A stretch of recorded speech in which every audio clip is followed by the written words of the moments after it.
Então, da última vez, a gente viu uma aplicação das equações separáveis, que é a catenária, né? E agora a gente vai começar a ver outro tipo de equação de primeira ordem, bem importante, que são as lineares. Beleza? Antes da gente ver o que é uma equação linear, eu gosto de ver primeiro como elas aparecem. Então, um exemplo importante de modelagem aqui é um tipo de modelagem que a gente vai considerar bastante nesse curso, é modelar circuitos elétricos. Tá? Então, a gente vai modelar circuitos de vários tipos. À medida que o curso for progredindo, a gente vai conseguir modelar circuitos cada vez mais complexos. No final do curso, a gente vai, inclusive, considerar circuitos acoplados, redes de circuitos. Mas aqui a gente vai começar com um circuito mais simples. São circuitos que têm uma resistência e um capacitor, chamados circuitos RC. Beleza? Esse aqui é outro exemplo bacana de equações diferenciais e é um exemplo que não é mecânico. Né? Como é que é um circuito RC? A gente modela assim, é um circuito fechado que tem dois componentes. Uma resistência, a gente escreve assim, e uma capacitância que acumula carga, que a gente denota assim. Esse circuito também você pode submeter ele a alguma tensão externa, beleza? Então isso aqui tem uma resistência, tem um capacitor e pode ter uma tensão externa aqui. O que a gente está interessado em saber nesse circuito circula uma corrente, certo? E o capacitor acumula uma carga. Então, no circuito RC, você tem, a princípio, duas funções incógnitas. A carga, a corrente, que varia com o tempo, e a carga no capacitor, que varia com o tempo também. Tá? O tempo, a gente pode considerar tempos positivos, do zero em diante. Beleza? Então, essas são nossas funções incógnitas. Para modelar isso aqui como equação diferencial, a gente tem que usar os correspondentes, o que seria correspondente à segunda lei de Newton no circuito, que são as leis de Kirchhoff. A primeira lei de Kirchhoff diz o seguinte: você pega algum vértice do circuito, vê as cargas, as correntes que entram, as correntes que saem, a soma das correntes que entram é igual à soma das correntes que saem. Mas aqui só tem uma corrente, né? Então a primeira lei de Kirchhoff não vai ser importante para um circuito sozinho, vai ser importante mais adiante quando a gente considera circuitos acoplados. O importante aqui para a gente vai ser a segunda lei de Kirchhoff, que diz o seguinte: você vai percorrendo o circuito e aí a soma das quedas de tensão em cada componente é igual à tensão externa. Então vamos percorrendo o circuito a partir daqui. Vamos começar, vamos pegar aqui a queda de tensão na resistência. Como é que é a queda de tensão na resistência? A gente sabe que a queda de tensão na resistência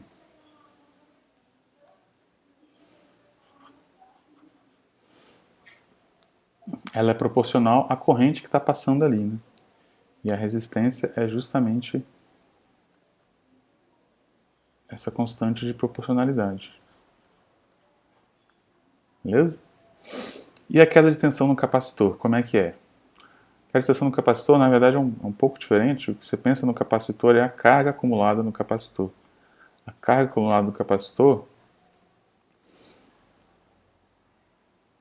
ela é proporcional à tensão aqui nas placas do capacitor.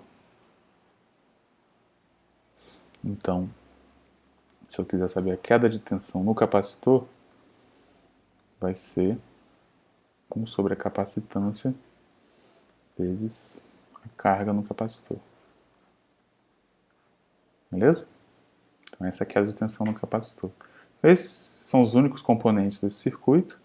A soma dessas quedas de tensão, dessa com essa,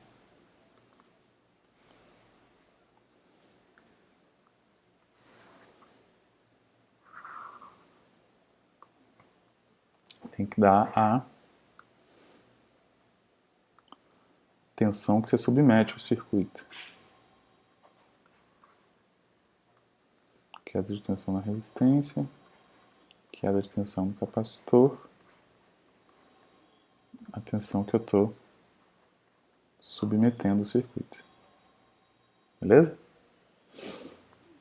Essa aqui, olhando assim, você tem uma característica das equações diferenciais, que é ter funções incógnitas, mas você ainda não tem derivadas, né? Isso é pior, você tem duas funções incógnitas e uma equação só. Você espera que você tenha duas funções incógnitas para resolver, eu precisaria de duas equações. Acontece que essa corrente e essa carga, elas estão relacionadas, né? Como eu só tenho um capacitor aqui, existe uma relação entre a carga no capacitor e a corrente que está passando no capacitor. Que relação é essa? A relação aqui é que a corrente é a variação da carga. Corrente que está passando ali é a variação da carga com o tempo. Certo? A corrente que está passando é quanto de carga está passando por unidade de tempo. Beleza? Então aqui eu posso trocar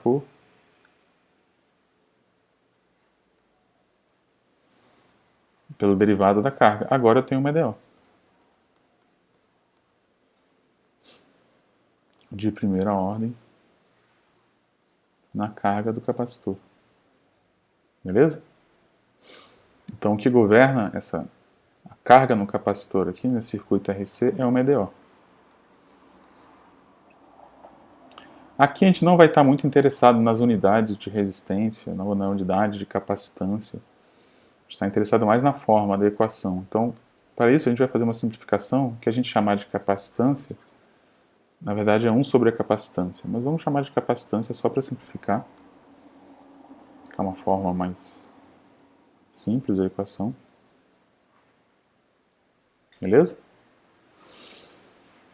E aí eu quero que vocês percebam que se eu considerar um circuito com uma tensão externa constante, por exemplo, se é um circuito que está ligado a uma pilha, então a tensão externa é constante, essa equação aqui tem exatamente a mesma forma da queda livre com atrito. Como é que é a queda livre com atrito? Era M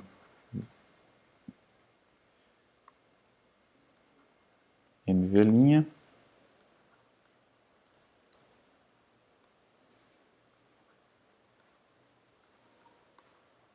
Se eu passar a força de atrito para cá, é menos BV, fica mais BV.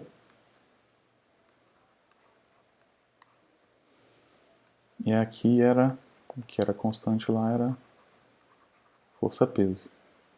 Então percebe que tem a mesma cara, né? Então a gente conseguiu resolver isso aqui separando variáveis, então um circuito RC com tensão externa constante a gente consegue resolver e entender o movimento do circuito, que no caso é o movimento da carga no capacitor, separando variáveis. Beleza? E bacana como a gente percebe que você tem equações diferentes que governam o mesmo fenômeno. Então isso te leva a, então vamos considerar uma forma matemática dessa equação, né? Seria aqui uma constante vezes y' mais outra constante vezes o y igual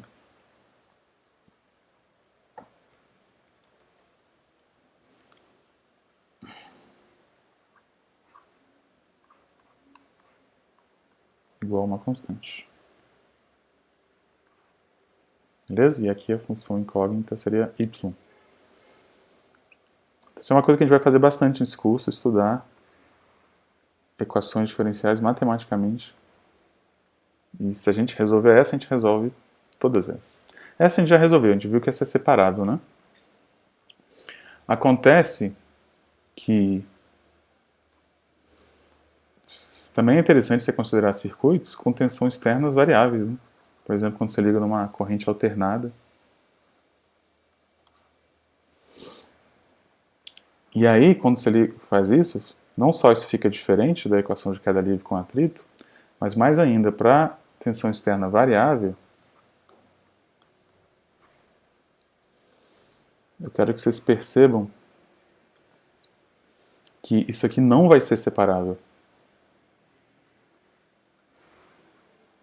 Beleza? Como é que eu sei que não é separável?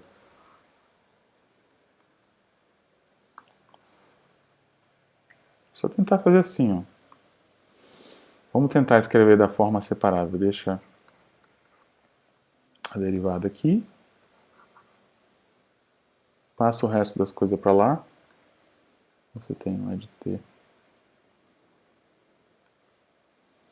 Estava aqui. E você vai ter isso aqui, certo? Para tentar enxergar essa separável, a gente viu que uma coisa que ajuda é tira o t da função incógnita. Beleza? Deixa o t no resto, só tira da função incógnita. Isso aqui seria separável se isso aqui fosse alguma coisa do tipo uma função de q vezes uma função de t, não é isso?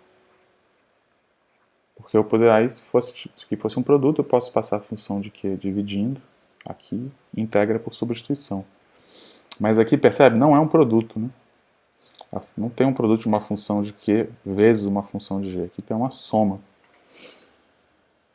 Só que só posso pensar que isso aqui vai ser uma função de q se esse cara for constante, tensão constante. Porque aí eu posso pensar que isso aqui tudo é minha função de q.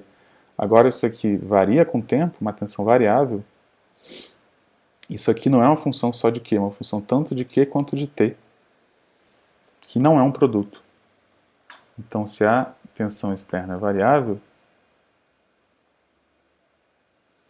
a minha equação do circuito RC não é dessa forma, não é separável. Beleza? Então, não dá para resolver por separação. A gente vai ter que inventar um novo jeito de resolver. E aí a chave está em perceber que mesmo se a tensão externa for variável, você ainda tem uma equação dessa forma. A diferença é que agora, em vez de ser uma constante aqui, você tem uma função.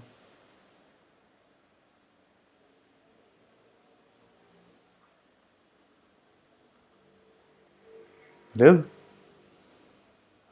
Esse tipo de equação, com essa forma, é o tipo de equação que a gente chama de EDO linear.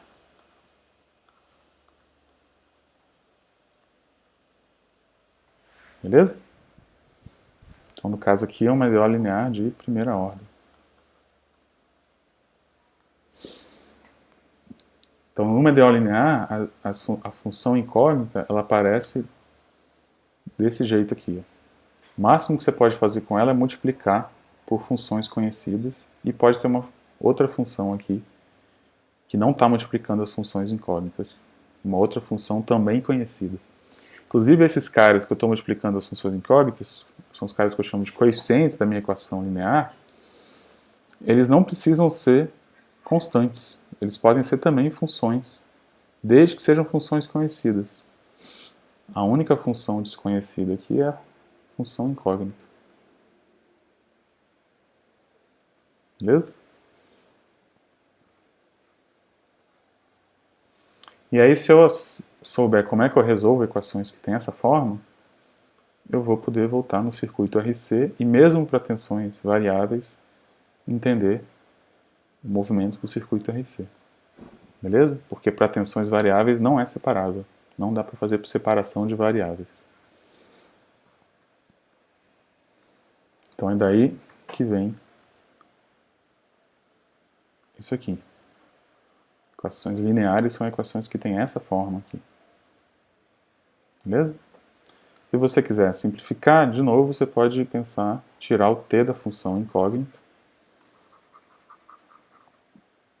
e pensar que equações lineares são equações dessa forma. Tá?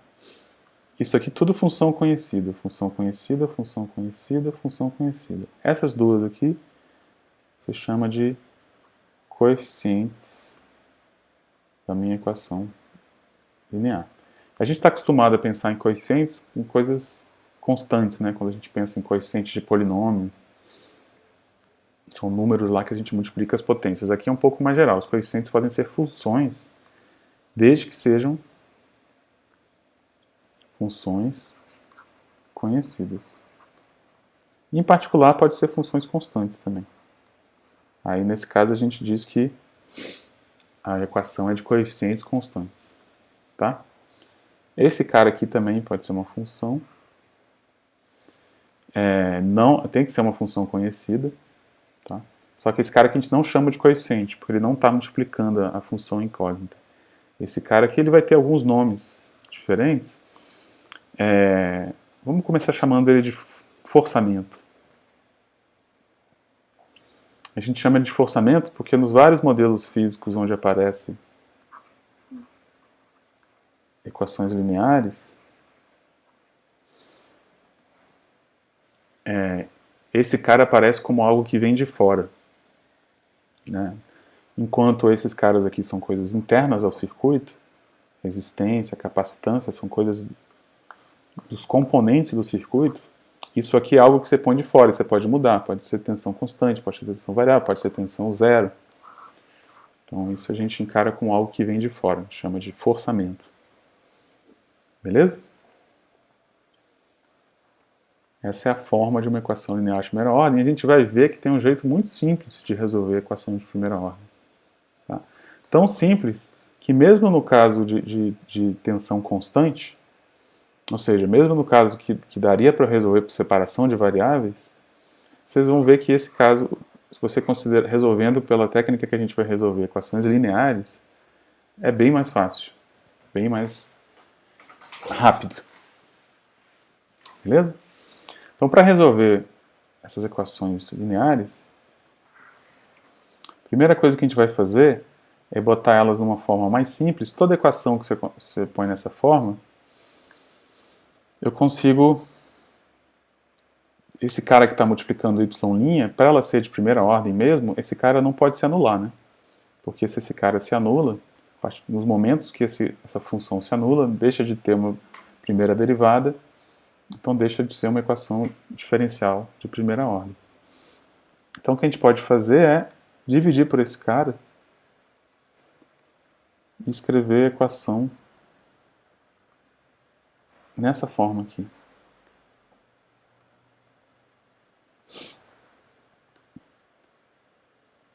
Que a gente chama de forma normal. Divide pelo A, então aqui não vai ter ninguém.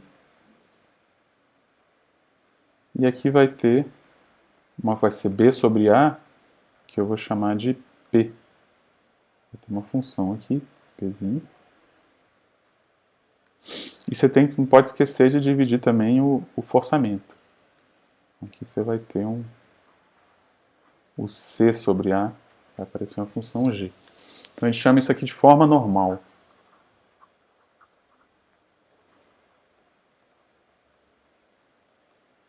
Da minha EDO, tá? Tanto faz eu escrever dessa maneira ou dessa maneira. A técnica que a gente vai ver para resolver EDO, é importante que ela esteja dessa maneira. Mas para ser uma EDO linear, tanto faz. Isso aqui linear, isso aqui linear. Beleza?